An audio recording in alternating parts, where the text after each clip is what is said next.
Hello बच्चों, कैसे हैं आप लोग। आई होप कि आप लोग बहुत बढ़िया होंगे और आप लोगों का पढ़ाई बहुत ही अच्छा चल रहा होगा। 20 फरवरी को जो आप लोगों का साइंस का एग्ज़ाम होने वाला है बच्चों, उसके लिए हम लोग वेरी वेरी इंपॉर्टेंट क्वेश्चंस करेंगे। आज इस वीडियो में हम लोग 50 एमसीक्यू क्वेश्चंस करेंगे बच्चों, जो कि आपके लिए बहुत ही ज़्यादा इंपॉर्टेंट होने वाला है। तो वीडियो को कंप्लीट देखिएगा बच्चों, एक भी क्वेश्चन को मिस मत कीजिएगा, क्योंकि सभी एकदम वीवीआई क्वेश्चन है बच्चों, और 20 फरवरी को आपको ये सब क्वेश्चंस देखने के लिए मिलेगा बच्चों। तो चलिए फटाफट क्वेश्चन नंबर 1 से स्टार्ट करते हैं बच्चों। देखिए पहला क्वेश्चन है, गोलीय दर्पण के ज्यामितीय केंद्र को क्या कहते हैं। तो बच्चों गोलीय दर्पण के ज्यामितीय केंद्र जो होते हैं बच्चों, उसे ध्रुव कहा जाता है। ठीक है, क्या कहा जाता है? ध्रुव। ऑप्शन नंबर ए इसका राइट आंसर हो जाएगा। चलिए बच्चों नेक्स्ट क्वेश्चन की ओर बढ़ते हैं। 2 नंबर क्वेश्चन है, ध्रुव और वक्रता केंद्र को मिलाने वाली रेखा को क्या कहते हैं। तो ध्रुव और वक्रता केंद्र को जो रेखा मिलाता है बच्चों, उसे मुख्य अक्ष कहते हैं। क्या कहते हैं बच्चों? मुख्य अक्ष कहा जाता है। ठीक है, चलिए बच्चों नेक्स्ट क्वेश्चन की ओर बढ़ते हैं।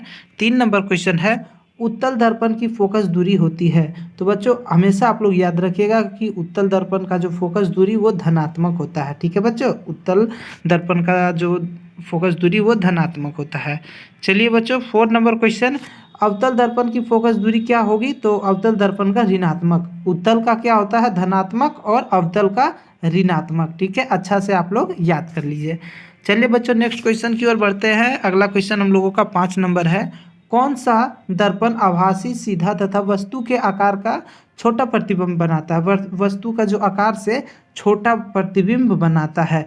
तो बच्चों अवतल दर्पण जो होता है बच्चों, वो वस्तु का छोटा प्रतिबिंब बनाता है। ठीक है बच्चों, चलिए बच्चों नेक्स्ट क्वेश्चन की ओर बढ़ते हैं। अगला क्वेश्चन हम लोगों का 6 नंबर, उत्तल दर्पण का प्रयोग निम्नलिखित में से किसमें किया जाता है।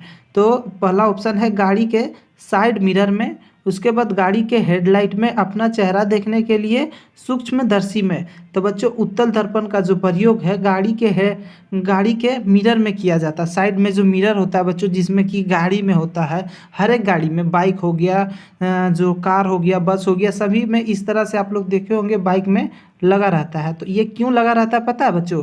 क्योंकि ये पीछे वाला जो वाहन गाड़ी चलते रहता है उसको देखने के लिए लगा रहता है, और ये बहुत बड़ा एरिया को छोटा करके दिखाता है, क्योंकि ये वस्तु का छोटा प्रतिबिंब बनाता है। तो उत्तल दर्पण का प्रयोग साइड मिरर में किया जाता है।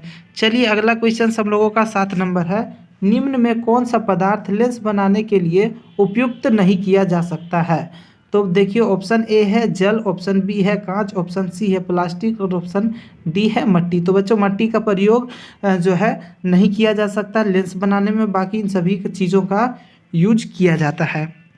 चलिए अगला क्वेश्चन की ओर बढ़ते हैं बच्चों। अगला क्वेश्चन हम लोगों का 8 नंबर है, किसी शब्दकोश के छोटे अक्षर को पढ़ने के लिए आप किस प्रकार के लेंस का प्रयोग करेंगे। मान लीजिए बच्चों कोई अक्षर है, चाहे बुक है, वो बहुत छोटा छोटा शब्दों में लिखा हुआ है, तो उसे पढ़ने के लिए हम लोग किस प्रकार के लेंस का प्रयोग करेंगे। तो उत्तल लेंस का प्रयोग करेंगे। ठीक है बच्चों, उत्तल लेंस का प्रयोग किया जाता है छोटे शब्दकोश को पढ़ने के लिए। ठीक है, चलिए अगला क्वेश्चन की ओर बढ़ते हैं। अगला क्वेश्चन हम लोगों का 9 नंबर है, प्रकाश के अपवर्तन के कितने नियम होते हैं। तो बच्चों प्रकाश अपवर्तन के आप लोग याद कर लीजिए 2 नियम होते हैं। ठीक है, प्रकाश अपवर्तन के 2 नियम होते हैं, एक होता है आपतित किरण और एक परावर्तित किरण। ठीक है, चलिए बच्चों नेक्स्ट क्वेश्चन की ओर बढ़ते हैं। अगला क्वेश्चन हम लोगों का 10 नंबर है, सघन माध्यम से विरल माध्यम में जाती हुई किरण मुड़ जाती है। सघन का मतलब होता है बच्चों कि भीड़ भाड़ वाला इलाका, और विरल माध्यम जहाँ की एकदम पूरा खाली हो। मान लीजिए बादल से जब प्रकाश हवा में जाएगा तो वो किधर मुड़ेगा। तो बच्चों अभिलंब से दूर हो जाता है। ठीक है, जब बादल से निकलकर वो जब सूर्य का प्रकाश हवा में आएगा तो वो विरल माध्यम यानी कि विरल में आने पर वो अभिलंब से दूर हो जाता है। ठीक है, चलिए बच्चों नेक्स्ट क्वेश्चन की ओर करते हैं। अगला क्वेश्चन हम लोगों का 11 नंबर, लेंस की क्षमता का एसआई मात्रक होता है। तो बच्चों लेंस की जो क्षमता होता है उसका एसआई मात्रक डायोप्टर होता है। ठीक है, ऑप्शन नंबर बी इसका राइट हो जाएगा। चलिए बच्चों नेक्स्ट क्वेश्चन हम लोगों का है 12 नंबर, निम्नलिखित में किसमें प्रकाश सबसे तेज गति में चलता है। तो प्रकाश की चाल जो है बच्चों को सबसे तेज गति किसमें होता है। तो देखिए ऑप्शन है तेल, ऑप्शन बी है पानी, ऑप्शन सी है वायु, और ऑप्शन डी है कागज। तो आप इसमें से बताइए बच्चों कि वायु में सबसे तेज में चलेगा, ठीक है। ये सब में तो रुकावट आएगा, पानी में भी रुकावट आएगा, कागज में भी रुकावट आएगा, लेकिन वायु में कोई रुकावट नहीं आएगा, ठीक है बच्चों। चलिए अगला क्वेश्चन की ओर बढ़ते हैं बच्चों। अगला क्वेश्चन हम लोगों का 13 नंबर, आँखों के रंगीन भाग को क्या कहते हैं। तो बच्चों जैसे कि आँख होता है बच्चों, आँख के अंदर जो ये छोटा सा जो होता है वो भूरा कलर का होता है, किसी का काला कलर का होता है। तो ये जो उसके जो रंगीन भाग है बच्चों, उसे क्या कहते हैं, तो उसे आइरिस कहा जाता है बच्चों, ठीक है। आँखों में जो गोल सा होता है बच्चों, जो कि भूरा होता है, ब्राउन होता है, ब्राउन कलर का और ब्लैक कलर का, तो उसे आइरिस कहा जाता है, ठीक है। चलिए बच्चों नेक्स्ट क्वेश्चन हम लोगों का 14 नंबर, मानव नेत्र जिस भाग पर किसी वस्तु का प्रतिबिंब बनाते हैं वह है, यानी कि मानव हमारे आँखों का में जिस भाग पर प्रतिबिंब बनता है बच्चों, ठीक है, जिस भाग पर प्रतिबिंब बनता है उसे क्या कहते हैं, तो दृष्टि पटल कहते हैं, ठीक है बच्चों। एकदम रट लीजिए, ये सब एकदम वीवीआई क्वेश्चन है बच्चों, जो कि आपको देखने के लिए आपके एग्जाम में मिलेगा बच्चों, ठीक है। ये सब एकदम इंपॉर्टेंट क्वेश्चन है आपके लिए। चलिए बच्चों नेक्स्ट क्वेश्चन की ओर बढ़ते हैं। 15 नंबर क्वेश्चन, मानव नेत्र की सामान्य दृष्टि के लिए दूर बिंदु कितनी दूर पर होती है, यानी कि एकदम सामान्य दृष्टि, यानी कि आँख में किसी तरह का कोई गड़बड़ ना हो, तो दूर बिंदु यानी कितना दूर तक देख सकता है बच्चों। तो ऑप्शन ए है 25 सेंटीमीटर, ऑप्शन बी है 25 मीटर, ऑप्शन सी है 20 सेंटीमीटर, ऑप्शन डी है अनंत। तो इसका राइट आंसर हो जाएगा अनंत तक बच्चों। जो एकदम अच्छा आँख होगा बच्चों, जैसे कि किसी का आँख खराब हो जाएगा तब तो उसमें प्रॉब्लम आ जाता है, लेकिन प्रॉब्लम ना है, आँख में एकदम स्वच्छ है, तो वो आँख जो है बच्चों एकदम अनंत दूरी तक देख सकता है। हम लोग तारों को जो देखते हैं बच्चों, एक गैलेक्सी से दूसरे गैलेक्सी के तारों को भी देख सकते हैं, तो अनंत दूरी तक देख सकते हैं, ठीक है। चलिए अगला क्वेश्चन की ओर बढ़ते हैं। 16 नंबर, सामान्य नेत्र निकट बिंदु क्या है, यानी कि बच्चों सामान्य नेत्र यानी कि ठीक ठाक आँख वाला इंसान सबसे नज़दीक वस्तु को कितना सामने से देख सकता है, तो 25 सेंटीमीटर बच्चों। 25 सेंटीमीटर से जब नीचे 20 आएगा, 15 आएगा, तो जो है धुंधला दिखता है। आप लोग भी देखिए, अगर कोई चीज़ को एकदम पूरा आँख के पास सटाइएगा तो आपको धुंधला दिखाई देगा, लेकिन 25 सेंटीमीटर पर रहेगा तो बहुत ही अच्छा से देख सकते हैं। इसे कहते हैं निकट बिंदु, ठीक है, और दूर बिंदु अनंत हो जाता है।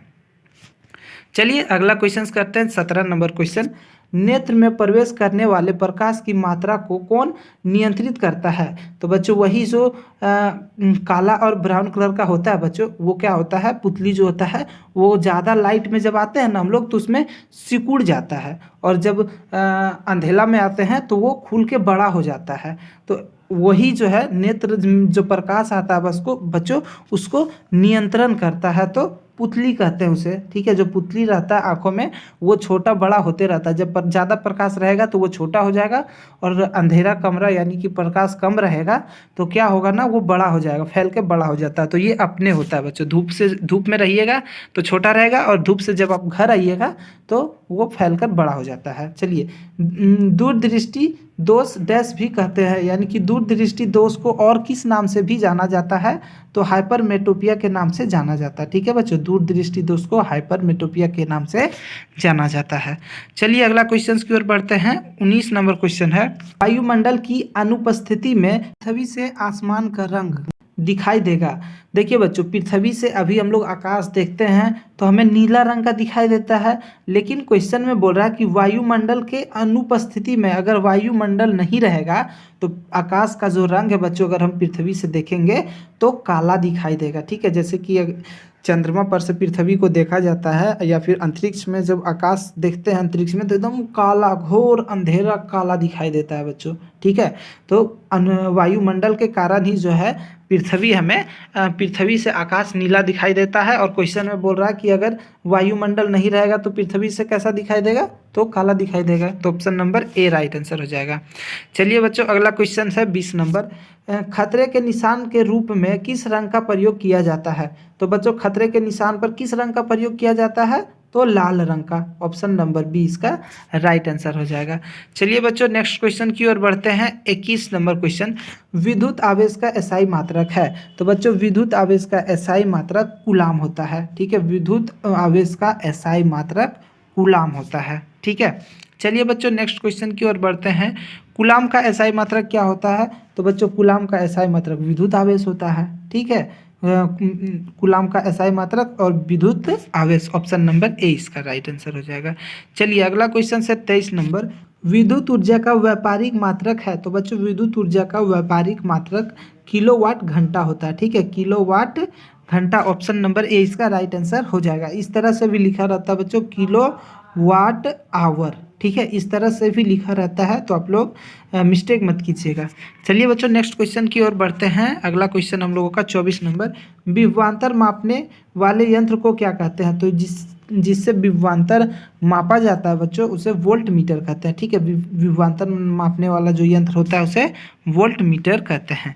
चलिए अगला क्वेश्चन की ओर बढ़ते हैं। 25 नंबर, विद्युत धारा मापने वाले यंत्र को क्या कहते हैं? तो जिससे विद्युत धारा मापा जाता है बच्चों उसे एम्पियर कहते हैं। ठीक है, विद्युत धारा जिससे मापा जाता है उसे एम्पियर कहते हैं। चलिए नेक्स्ट क्वेश्चन की ओर बढ़ते हैं। 26 नंबर क्वेश्चन है, निम्न में कौन पार्श्वक्रम संयोजन किया जाता है? यानी पार्श्वक्रम संयोजन में किससे जोड़ा जाता है बच्चों? तो पार्श्वक्रम संयोजन में वोल्ट मीटर को जोड़ा जाता है। ठीक है, पार्श्वक्रम संयोजन में वोल्ट मीटर को। चलिए अगला क्वेश्चन की ओर बढ़ते हैं। अगला क्वेश्चन हम लोगों का 27 नंबर, विद्युत परिपथ में ए मीटर को किस क्रम में जोड़ा जाता है? तो विद्युत परिपथ को बच्चों ए मीटर में जो है वो श्रेणी क्रम संयोजन में जोड़ा जाता है। ठीक है, श्रेणी क्रम संयोजन। ठीक है, चलिए अगला क्वेश्चन की ओर बढ़ते हैं बच्चों। अगला क्वेश्चन हम लोगों का 28 नंबर है, घरेलू विद्युत परिपथ में किस संयोजन का प्रयोग नहीं किया जाता है? तो घरेलू विद्युत परिपथ में बच्चों जिसमें घर में हम लोगों का लाइन आता है, जोड़ा जाता है, उसमें श्रेणी क्रम संयोजन में नहीं किया जाता, पार्श्व क्रम में किया जाता है प्रयोग। ठीक है, श्रेणी क्रम में करने पर क्या होता है कि सभी को एक ही क्रम में जोड़ा जाता है, जिससे जितना बल्ब जुटेगा उससे धीरे धीरे करके सभी में लाइट जो है कम निकलता है, इसीलिए। ठीक है, चलिए अगला क्वेश्चन हम लोगों का देखिए, दक्षिण हस्त अंगुष्ठ नियम में अंगूठे द्वारा किस दिशा को संकेत किया जाता है? तो दक्षिण हस्त अंगुष्ठ नियम जो होता है बच्चों उसमें धारा का दिशा दिखाता है। ठीक है, अंगूठा जो है धारा का दिशा दिखाता है। चलिए बच्चों नेक्स्ट क्वेश्चन की ओर बढ़ते हैं। अगला क्वेश्चन हम लोगों का 30 नंबर क्वेश्चन है, किसी प्रोटॉन का निम्न में से कौन सा गुण किसी चुंबकीय क्षेत्र में मुक्त गति करते समय परिवर्तन हो जाता है? तो वेग का। ठीक है बच्चों, ऑप्शन नंबर सी इसका राइट आंसर हो जाएगा। चलिए नेक्स्ट क्वेश्चन की ओर बढ़ते हैं। 31 नंबर, प्रत्यावर्ती धारा की आवृत्ति क्या है? बच्चों प्रत्यावर्ती धारा को एसी करंट बोला जाता है, और एसी करंट का जो आवृत्ति जो होता है बच्चों वो 50 हर्ज होता है। हमारे इंडिया में 50 हर्ज का ही करंट हमारे घरों में आता है। ठीक है, प्रत्यावर्ती धारा का। चलिए अगला क्वेश्चन की ओर बढ़ते हैं। 32 नंबर, चुंबकीय क्षेत्र का मात्रक है। तो बच्चों चुंबकीय क्षेत्र का मात्रक क्या होता है? तो वेबर होता है। ठीक है, ऑप्शन नंबर सी इसका राइट आंसर हो जाएगा। चलिए बच्चों नेक्स्ट क्वेश्चन की ओर बढ़ते हैं। 33 नंबर क्वेश्चन, लौह चूर्ण पर तनु हाइड्रोक्लोरिक अम्ल डालने से क्या होता है? तो बच्चों लौह चूर्ण पर जब भी तनु हाइड्रोक्लोरिक अम्ल डालेंगे तो हाइड्रोजन गैस एवं आयरन क्लोराइड बनता है। ठीक है, हाइड्रोजन गैस एवं आयरन क्लोराइड बनता है। चलिए बच्चों नेक्स्ट क्वेश्चन की ओर बढ़ते हैं। 34 नंबर, रासायनिक अभिक्रिया में भाग लेने वाले पदार्थ को क्या कहते हैं? यानी कि जो भी पदार्थ बच्चों रासायनिक अभिक्रिया में भाग लेते हैं उसे अभिकारक कहते हैं। और जब बन के जो निर्माण हो जाता है, जैसे मान लीजिए ए प्लस बी, ठीक है, ये अभिक्रिया हो रहा है और सी का निर्माण हो रहा है। ठीक है, तो ये ए और बी जो है बच्चों ये अभिकारक हो जाएगा, और बन जो रहा है इसे उत्पाद कहते हैं। ठीक है, तो आई होप कि आप लोग समझ गए होंगे। जो ये दोनों देखिए ए और बी भाग ले रहा है और ए और बी का मिलकर सी बन रहा है, तो सी हो जाएगा उत्पाद। ठीक है, तो रासायनिक अभिक्रिया में भाग लेने वाले पदार्थ को अभिकारक कहते हैं। चलिए बच्चों नेक्स्ट क्वेश्चन की ओर बढ़ते हैं। अगला क्वेश्चन हम लोगों का 35 नंबर, किसी रासायनिक अभिक्रिया में उत्पाद का कुल द्रव्यमान अभिकारक के द्रव्यमान के होता है। तो एकदम सही है बच्चों। ठीक है, इसका जो हो जाएगा एकदम सही हो जाएगा, बराबर होता है। मान लीजिए क्या बोला है, किसी रासायनिक अभिक्रिया में उत्पाद, ठीक है, का कुल द्रव्यमान, मान लीजिए कि ए प्लस बी ये क्या है, ये दोनों अभिकारक है। इसका मान लीजिए इसका द्रव्यमान 1 kg है और इसका द्रव्यमान 2 kg है, तो C बन रहा है, तो C का द्रव्यमान कितना हो जाएगा, 3 kg ही होगा, क्योंकि द्रव्यमान कभी नहीं बदलता बच्चों, और ना ही द्रव्यमान यानी कि मास जो है बच्चों, मास को ना ही बनाया जा सकता है और ना ही खत्म किया जा सकता है। तो ये हो जाएगा, जब ये दोनों का द्रव्यमान 3 हो रहा है मिलाकर, तो सी का भी द्रव्यमान 3 ही होगा, ठीक है, बराबर रहेगा। चलिए अगला क्वेश्चन की ओर बढ़ते हैं बच्चों। अगला क्वेश्चन 36 नंबर क्वेश्चन है हम लोगों का। BaCl2 प्लस Na2SO4, यहाँ पर देखिए क्या हो रहा है बच्चों कि Ba के साथ में Cl2 जो है ना, वो किसके साथ में आ जा रहा है, Na के साथ में आ जा रहा है, ठीक है, और Ba के साथ में SO4 आ जा रहा है। यहाँ पे देख सकते हैं आप, चेंज हो जा रहा है। तो इस प्रकार का अभिक्रिया जो होता है बच्चों, इसे द्विविस्थापन अभिक्रिया कहते हैं, ठीक है, क्योंकि देखिए दोनों, ये भी इसके जगह पे आ जा रहा है और ये भी इसके जगह पे आ रहा, तो दो विस्थापन हो रहा है, तो इसलिए द्विविस्थापन। अगर एक गो होता तो सिर्फ विस्थापन, और 2 गो हो रहा है इसलिए द्विविस्थापन, ठीक है बच्चों। आई होप कि आप लोग अच्छा से समझ गए होंगे। समीकरण को देखना है, ज़्यादा हार्ड नहीं पूछता है बच्चों, ठीक है। चलिए अगला क्वेश्चन की ओर बढ़ते हैं। 37 नंबर क्वेश्चन देखिए, बहुत ही इंपॉर्टेंट अभी है, जो कि ये सब पूछेंगे आपसे। 1 से 2 क्वेश्चंस तो आपको जरूर अभिक्रिया से पूछ ही देंगे, और बस आपको एक बार समझ जाइएगा कि किस में क्या होता है, उसके बाद आपको कैसे भी कुछ पूछ दे आप आराम से बना सकते हैं। देखिए अभिकारक CaO प्लस H2O, ठीक है, यहाँ दो है और यहाँ पर एक हो जा रहा है, CaOH2 बन जा रहा है। तो बच्चों देखिए, 2 अभिकारक मिल रहा है और एक उत्पाद का निर्माण कर रहा है, ठीक है। देखिए 2 अभिकारक मिलके जब एक उत्पाद का निर्माण करता है बच्चों, तो उसे संयोजन अभिक्रिया कहते हैं। अब कुछ बना के पूछ दे बच्चों, तो आप लोग बहुत ही आसानी से बता सकते हैं। इस तरह से अगर कुछ भी पूछ दे तो आप बता सकते हैं कि नहीं। देखिए 2 अभिकारक एक उत्पाद का निर्माण कर रहा है, इसलिए संयोजन अभिक्रिया, ठीक है, ऑप्शन नंबर ए। चलिए बच्चों नेक्स्ट क्वेश्चन 38 नंबर। देखिए एक और टाइप समझ जाइए, समीकरण CaCO3, ठीक है, और Ca कैल्शियम ऑक्साइड और कार्बन डाइऑक्साइड बना रहा है। तो देखिए एक अभिकारक मिलके 2 उत्पाद का निर्माण कर रहा है। इस बार क्या कर रहा है कि एक अभिकारक मिलके 2 उत्पाद का निर्माण कर रहा है, तो इसे कहते हैं अपघटन अभिक्रिया, ठीक है। क्या कहते हैं, अपघटन अभिक्रिया। चलिए बच्चों नेक्स्ट क्वेश्चन की ओर बढ़ते हैं। अगला क्वेश्चन हम लोगों का 39 नंबर, साग सब्जी का विघटन होकर कंपोस्ट बनना किस प्रकार का अभिक्रिया है। यानी कि साग सब्जी जो होता है बच्चों, वो हम लोग रख देते हैं तो फेंक देते हैं, तो सड़ गल के कंपोस्ट हो जाता है। तो ये किस प्रकार का अभिक्रिया होता है, तो ये ऊष्माक्षेपी अभिक्रिया होता है, ठीक है बच्चों। क्या होता है, ऊष्माक्षेपी अभिक्रिया, जिसमें कि ऊष्मा निकलता है, जिसमें ऊष्मा निकलता है उसे ऊष्माक्षेपी अभिक्रिया, ठीक। चलिए बच्चों नेक्स्ट क्वेश्चन की ओर बढ़ते हैं। अगला क्वेश्चन 40 नंबर है, शरीर में भोजन का पाचन किस प्रकार का अभिक्रिया। हम लोग जो भी खाना खाते हैं बच्चों, वो हमारे बॉडी में पचता है, तो ये अपघटन अभिक्रिया कहलाता है, ठीक है। हमारे शरीर में भोजन का पाचन, ये अपघटन अभिक्रिया है। चलिए बच्चों नेक्स्ट क्वेश्चन की ओर बढ़ते हैं। 41 नंबर, सिल्वर क्लोराइड का रंग होता है। तो बच्चों एकदम याद कर लीजिए, सिल्वर क्लोराइड का रंग सादा होता है, श्वेत होता है। सिल्वर यानी कि चांदी सादा कलर का होता है, तो वही बोल रहा सिल्वर क्लोराइड। देखिए क्वेश्चन में ही आंसर छिपा हुआ है, बस थोड़ा सा समझने का फेर है, ठीक है। तो श्वेत हो जाएगा, ऑप्शन नंबर ए। चलिए बच्चों नेक्स्ट क्वेश्चन की ओर बढ़ते हैं। 42 नंबर क्वेश्चन, कॉपर सल्फेट किस रंग का होता है। तो बच्चों कॉपर सल्फेट जो है ये नीला भी होता है, कहीं कहीं पे नीला भी रहेगा, कहीं पीला भी रह जाता है, तो ऑप्शन नंबर बी ही राइट आंसर हो जाएगा, ठीक है, कॉपर सल्फेट नीले रंग का। चलिए अगला क्वेश्चन की ओर बढ़ते हैं। 43 नंबर, तांबे के ऊपर हरी परत का चढ़ना उदाहरण है। तांबा का जो बर्तन होता है बच्चों, उसमें उसको जब हवा में छोड़ दिया जाता है तो उस पर हरे कलर का परत चढ़ जाता है, ठीक है। तो ये किस प्रकार का उदाहरण होता है, तो संक्षारण हो जाता है। इसमें क्या हो जाता है बच्चों, संक्षारण हो जाता है, और इसे साफ करने के लिए फिर अम्ल का प्रयोग किया जाता है, ठीक है। अम्ल का, जैसे नींबू का हो गया, इमली का पानी से साफ किया जाता है। चलिए बच्चों अगला क्वेश्चन की ओर बढ़ते हैं। 44 नंबर, जल के विद्युत अपघटन में कैथोड पर कौन सी गैस मुक्त होता है? जल के विद्युत अपघटन जब होता है तो बच्चों कैथोड से कौन सा गैस जो है वो मुक्त होता है? तो H2। ठीक है बच्चों, कौन सा गैस मुक्त होता है? H2। जल के साथ जब होता है तो H2 हो जाता है। चलिए बच्चों अगला क्वेश्चन की ओर बढ़ते हैं। 45 नंबर क्वेश्चन, संगमरमर का रासायनिक सूत्र है। तो बच्चों चलिए बताइए फटाक से कि संगमरमर का रासायनिक सूत्र क्या होता है? तो CaCO3। ठीक है, तो ऑप्शन नंबर बी इसका राइट आंसर हो जाएगा। चलिए बच्चों नेक्स्ट क्वेश्चन की ओर बढ़ते हैं।